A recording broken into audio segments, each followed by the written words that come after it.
بسم اللہ الرحمن الرحیم۔ گمنام ایرو کے معزز ناظرین، السلام علیکم۔ آئیے چلتے ہیں کہانی کی طرف۔ ہمارے ہاں بکاؤ لوگوں کا دستیاب ہو جانا، اس سے مجھے انکار نہیں۔ بک جانا اور ہر سطح پر بکتے رہنا ہماری قومی شناخت بنتا جا رہا ہے۔ یہ ہماری بد نصیبی ہے، لیکن اس کا یہ مطلب ہرگز نہیں ہے کہ ہمارے ہاں نہ بکنے والے لوگ بالکل ہی ختم ہو گئے ہیں۔ کچھ نہ کچھ لوگ تو ضرور ہوں گے جن سے یہ عمارت زمین بوس ہونے سے بچی ہوئی ہے، اور تمہیں انہی لوگوں میں شامل ہونے کا شوق چرایا ہے۔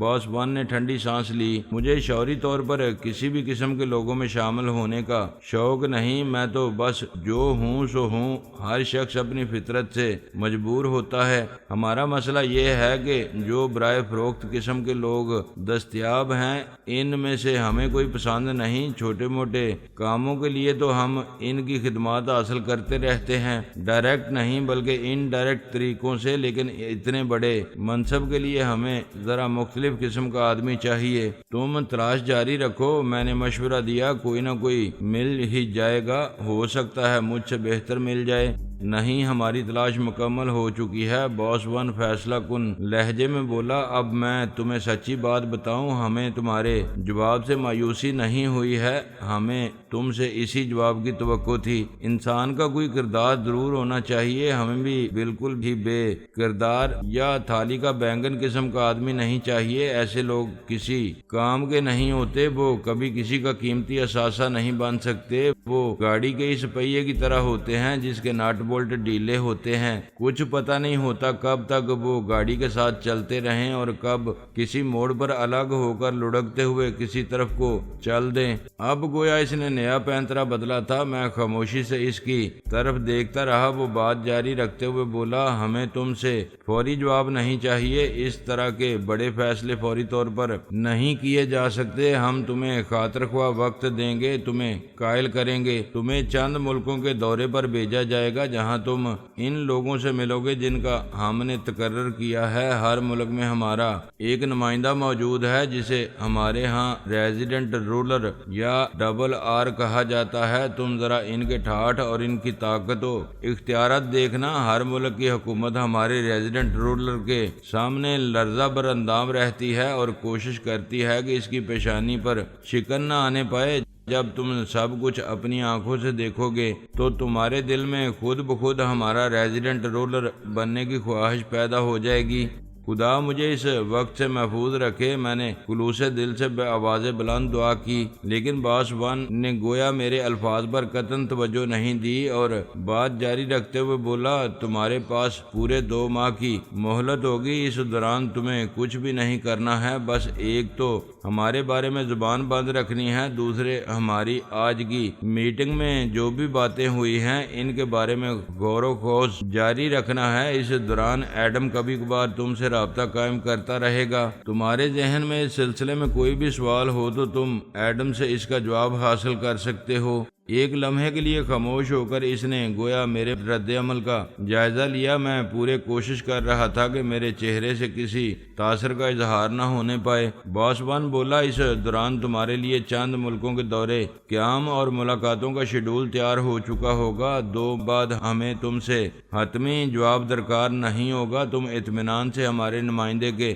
ساتھ دورے پر جانا۔ یہ محض ایک خشک اور نیم سیاسی دورہ نہیں ہوگا، اس میں ہر طرح کی تفریحات شامل ہوں گی۔ تمہیں کوئی چیک بک، کوئی ٹریولر چیک، حتیٰ کہ جیب میں 100 روپے کا ایک نوٹ بھی لے کر جانے کی ضرورت نہیں ہوگی۔ ان ملکوں کے اعلیٰ ترین ہوٹلوں کے VIP سویٹس میں تمہارا قیام ہوگا۔ مہنگی ترین دکانوں میں جا کر تم جس چیز پر چاہے انگلی رکھ دینا وہ تمہاری ہو جائے گی۔ شاندار ترین کسینوز میں جا کر لاکھوں کی رقمیں ہار کر آ جانا۔ کوئی تم سے حقیر سا ایک سکہ بھی طلب نہیں کرے گا۔ ہوٹلوں اور کسینوز میں نظر آنے والی حسین ترین لڑکیاں تمہارے ایک اشارے کی منتظر ہوں گی۔ تم اس دورے کے اصل مقصد کی تکمیل کے ساتھ ساتھ پوری طرح انجوائے کرنے کی بھی کوشش کرنا۔ یہ ہماری طرف سے دوستی کے آغاز کا ایک معمولی سا تحفہ ہوگا۔ واپس آ کر تم ایک ہفتہ آرام کرنا۔ اس دوران بھی تمہارے ذہن میں کوئی سوال ہو تو ہم سے پوچھنا، ہم ہر طرح سے تسلی بخش جواب دیں گے۔ اس کے بعد ہم تم سے حتمی جواب چاہیں گے، اور مجھے 100% یقین ہے کہ وہ اس بات میں ہوگا۔ سچی بات یہ تھی کہ اب میری کھوپڑی میں دھماکے سے ہو رہے تھے۔ میں سوچ رہا تھا کہ شاید یہ سب کچھ ایک مذاق ہو، شاید یہ ایک خواب ہو اور جلد ہی میری آنکھ کھلنے والی ہو، لیکن میری ایسی کوئی خوش گمانی سچ ثابت نہیں ہو سکی۔ مجھے یک لگ تھکن سی محسوس ہونے لگی۔ میں نے دھیمے لہجے میں پوچھا، کیا ہر ملک میں تم اپنے ریزیڈنٹ رولر کے طور پر کسی بزنس مین کو ہی منتخب کرتے ہو؟ یہ ضروری نہیں ہے، باس ون نے جواب دیا۔ اس کا تعلق کسی بھی شعبہ زندگی سے ہو سکتا ہے، لیکن بہرحال وہ اپنے میدان میں ایک نمایاں اور غیر معمولی آدمی ہوتا ہے۔ وہ کوئی بہت بڑا سرکاری افیسر بھی ہو سکتا ہے، تاہم وہ لازماً غیر معمولی صلاحیتوں کا مالک ہوتا ہے۔ اگر میں تمہاری پیشکش کو قبول کرنے سے انکار کر دوں تو میرا انجام کیا ہوگا؟ میں نے دریافت کیا۔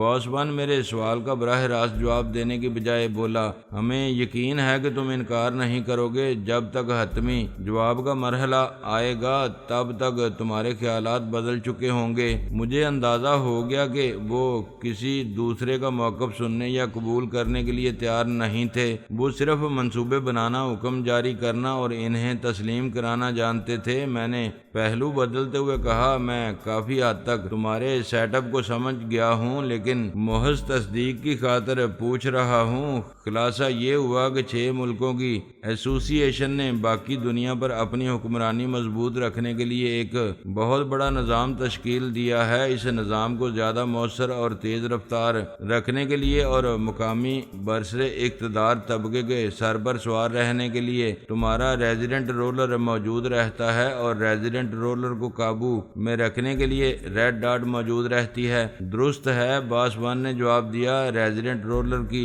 ضرورت اس لیے پیش آتی ہے کہ حکمران طبقہ بعض اوقات آزادانہ طور پر پالیسیاں بنانے لگتے ہیں، فیصلے کرنے لگتے ہیں۔ اس کے علاوہ بعض اوقات 6 ملکوں کی ایسوسی ایشن کے لیے ان سے فوری طور پر کوئی بات منوانا مشکل ہو جاتا ہے۔ ان کے پاس جواب ہوتا ہے کہ ہمارے ہاں فلاں سسٹم کام کر رہا ہے، اس سے ہٹ کر اتنی جلدی فلاں فیصلہ نہیں کیا جا سکتا۔ ایسے موقع پر ہم غیر ملکی لوگ براہ راست آگے آ کر معاملات میں دخل اندازی نہیں کرنا چاہتے۔ اس سے ہمارے ملکوں کی بدنامی ہوتی ہے۔ اب جدید نظام میں ہم اپنے لیے بدنامیاں مول نہیں لیتے۔ ایسے موقعوں پر ریزیڈنٹ رولر حرکت میں آتا ہے۔ وہ کچھ ایسی ڈوریاں ہلاتا ہے کہ حکومت گھٹنے ٹیک دیتی ہے۔ اسی لیے ریزیڈنٹ رولر کا مقامی ہونا ضروری ہوتا ہے۔ میں نے تصدیق چاہی، ہاں، تاکہ سب کچھ ان کی آپس کی داخلی کشمکش محسوس ہو۔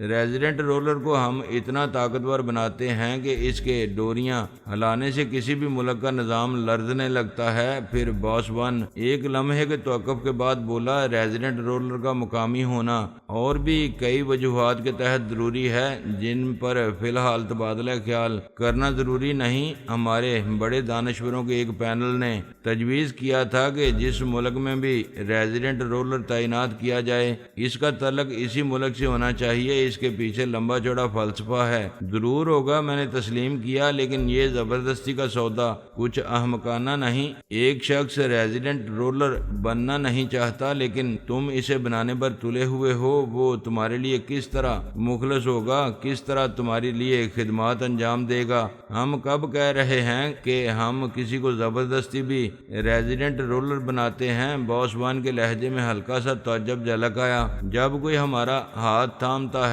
تو صدقے دل سے تھامتا ہے۔ ہماری نظروں میں فی الحال تمہارا انکار قطعی تشویش کا باعث نہیں، بلکہ ہمیں اس سے خوشی ہوئی ہے کہ تم فوراً ہی آنکھیں بند کر کے بک جانے والے آدمی نہیں ہو۔ اصل بات 2-3 ماہ بعد ہوگی۔ فی الحال تم کچھ اور پوچھنا چاہو تو پوچھ سکتے ہو۔ جو کچھ پوچھ لیا ہے اور جو کچھ سن لیا ہے، فی الحال تو اسی سے سر چکرا رہا ہے۔ ان صدمات سے سنبھل لوں تو پھر کچھ اور پوچھوں گا۔ میں نے طویل سانس لے کر کہا، بس تو پھر میٹنگ ختم کی جاتی ہے۔ باس ون یکدم ہی جھٹکے سے اٹھ کھڑا ہوا۔ میز خاصی بڑی تھی، وہ دوسرے کنارے سے مجھ تک مسافے کے لیے ہاتھ نہیں پہنچا سکتا تھا، اس لیے ایک بار پھر گھوم کر میرے قریب آیا۔ باقی چاروں افراد بھی اٹھ کھڑے ہوئے، لیکن میں اس بار بھی جان بوجھ کر بیٹھا رہا۔ تاہم اس نے یا کسی اور نے میری اس بے ادبی پر کوئی تبصرہ نہیں کیا اور باس ون مجھ سے اسی فولادی انداز میں مسافہ کر کے مارچ کرنے کے سے انداز میں مستعدی سے قدم اٹھاتا ہوا اسی پہاڑی کے عقب میں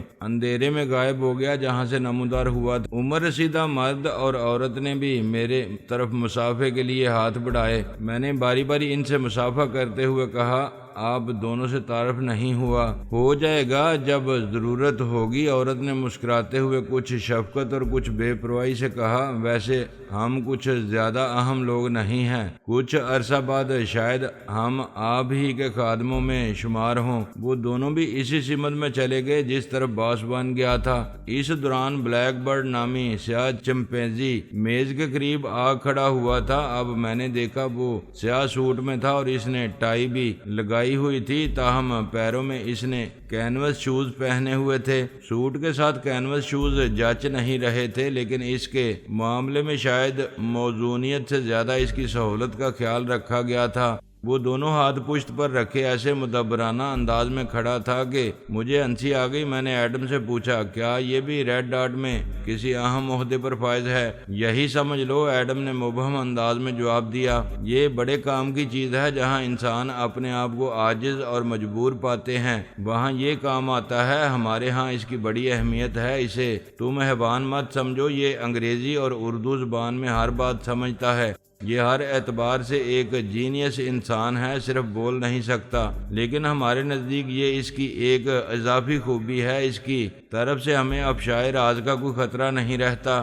پھر ایڈم خود ہی اپنے خیال کی تصحیح کرتے ہوئے بولا، خیر یہ ہمارا ایسا ساتھی ہے، اگر بولنے پر قادر ہوتا تب بھی دوسرے ساتھیوں کی طرح ہمارا کوئی راز فاش نہ کرتا۔ پھر اس نے بڑے پیار سے چمپینزی کو مخاطب کیا، بلیکی ذرا سر جھکاؤ۔ بلیکی نے نہایت سعادت مندی سے سر جھکا دیا۔ ایڈم نے اس کی گدی اور کنپٹیوں پر سے بال ہٹا کر مجھے دکھایا۔ اس کے سر کے گرد دائرہ سا بنا ہوا تھا جس پر سے بال غائب تھے، لیکن زخم کا سا یہ نشان لمبے بالوں میں چھپا ہوا تھا۔ یہ محض گلائی میں کھینچی ہوئی ایک لکیر سی تھی۔ یہ تو کسی آپریشن کا نشان معلوم ہوتا ہے، میں نے خیال ظاہر کیا۔ ہاں تمہارا اندازہ صحیح ہے، ایڈم بولا، دنیا کے بہترین نیورو سرجن میں سے ایک نے اس کے دماغ کا آپریشن کیا تھا۔ یہ محض ایک معمولی سا تجربہ تھا جس پر لاکھوں ڈالر خرچ کیے گئے تھے، $1,00,000 سے زیادہ تو سرجن کی فیس ہی تھی۔ تجربہ کامیاب رہا۔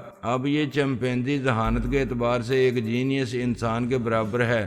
بہت اچھا کیا تم نے، میں نے سر ہلاتے ہوئے کہا۔ انسان تو اب بغیر کسی دماغی آپریشن کے ہی جانور بنتے جا رہے ہیں۔ تم جانوروں کے آپریشن کر کے انہیں انسان بنانے کی کوشش کرو تاکہ انسانیت کا اخلاق کسی حد تک تو پورا ہو سکے۔ کبھی کبھی تم دردناک حد تک سنجیدہ ہو جاتے ہو۔ چندہ اینن نے ہاتھ بلند کر کے کندھے تھپکنے کی کوشش کی۔ اس کا قد مجھ سے بہت چھوٹا تھا۔ میں نے محسوس کیا کہ باس ون اور معمر جوڑے کے جانے کے بعد ایڈم اور اینن کی شخصیتوں پر چڑھا ہوا سنجیدگی کا خول دھیرے دھیرے اتر رہا تھا۔ سنجیدہ تو میں ہمیشہ ہی ہوتا ہوں میری جان، میں نے غمزدہ سے انداز میں گہری سانس لیتے ہوئے کہا۔ وہ تو یوں ہی کبھی کبھار دل سے تفکرات کا بوجھ کم کرنے کے لیے غیر سنجیدہ نظر آنے کی کوشش کرتا ہوں۔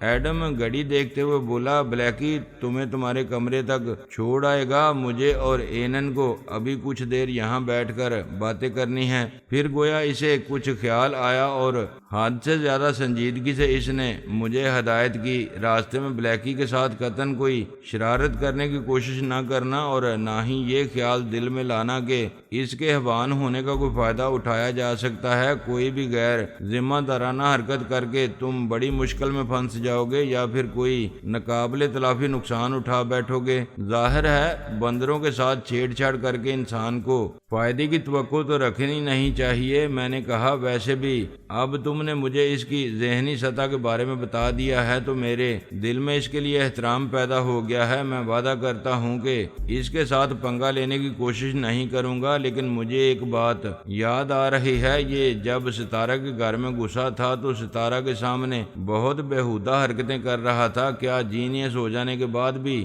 اس کا یہی عالم ہے؟ حیوانی جبلت کی ایک آدھ جھلک تو برقرار رہنی چاہیے تھی نہ؟ اینن مسکراتے ہوئے بولا، ویسے بھی تمہاری اطلاع کے لیے عرض ہے کہ جینیس مرد عورتوں کو دیکھ کر زیادہ ریشہ ختمی ہوتے ہیں۔ چمپینزی نے میرا ہاتھ پکڑ کر مجھے چلنے کا اشارہ کیا۔ وہ اب سن چکا تھا کہ اسے میری رہنمائی کا فریضہ انجام دینا ہے، تو اس سے صبر نہیں ہو رہا تھا۔ وہ حالانکہ صاف ستھرا تھا، لیکن مجھے اس کے بالوں بھرے ہاتھ سے کراہیت محسوس ہوئی۔ میں نے اسے ہاتھ چھڑانے کی کوشش کرتے ہوئے کہا، ذرا ٹھہرو میری جان، مانا کہ تم چمپینزیوں کے دانشور ہو، لیکن میں تمہارے حکم کا غلام تو نہیں۔ اب اتنے بے تکلف مت ہو کہ ہاتھ پکڑ کر ہی کھینچنے لگو۔ اس نے میرا ہاتھ نہیں چھوڑا۔ میں نے محسوس کیا کہ وہ مجھے اپنی طاقت کا احساس دلانے کی فکر میں تھا۔ اس کے ہاتھ کی گرفت بتا رہی تھی کہ وہ حقیقتاً طاقتور تھا۔ میں نے سخت نظر سے اسے گھورا۔ میرا خیال تھا کہ اگر وہ واقعی جینیس تھا تو میری نظر کا مطلب سمجھ جائے گا۔ مجھے اس کی بدتمیزی اچھی نہیں لگی تھی۔ اس نے میرا ہاتھ نہیں چھوڑا تو اچانک میں نے خود اس کا ہاتھ مضبوطی سے پکڑ کر ایک خاص انداز سے جھٹکا دیا۔ وہ میرے قریب سے ہوتا ہوا اوندے منہ دور جا گرا، تاہم اتنی دور جا کر نہیں گرا جتنی دور میرے اندازے کے مطابق اسے گرنا چاہیے تھا۔ اینن کی طرح اس کی بھی جسامت زیادہ نہیں تھی، لیکن وزن کے اعتبار سے وہ کچھ ایسا ہی محسوس ہوا تھا جیسے اس کا جسم گوشت پوست کے بجائے ٹھوس لوہے سے بنا ہو۔ اس میں شک نہیں تھا کہ جنگلی درندوں کا وزن ان کی جسامت کے مقابلے میں زیادہ محسوس ہوتا ہے، لیکن اینن اور یہ چمپینزی اس صف میں بھی بہت ہی غیر معمولی مخلوق معلوم ہوتے تھے۔ اینن کے وزن اور سخت جانی کا مجھے تجربہ ہو چکا تھا۔ بلیکی کے بارے میں اب اندازہ ہو رہا تھا۔ معلوم نہیں یہ دونوں کیا کھاتے تھے، کیوں اتنے ٹھوس تھے۔ جس داؤ سے میں نے بلیکی کو پھینکا تھا، اس کی جگہ کوئی جسیم قسم کا پہلوان بھی ہوتا تو اس سے زیادہ دور جا کر گرتا۔ جتنی تیزی سے وہ گرا تھا، اس سے کہیں زیادہ پھرتی سے اٹھ کھڑا ہوا۔ گو کہ وہاں مٹی کا ایک ذرہ بھی نظر نہیں آ رہا تھا، لیکن اٹھتے ہی اس نے غیر ارادی طور پر کپڑے جھاڑے اور خونخوار نظروں سے پہلے میری طرف دیکھا، پھر ایڈی اور اینن کی طرف دیکھا، یوں جیسے کہہ رہا ہو، اجازت ہو تو اس گدھے کا دماغ ٹھکانے لگا دوں۔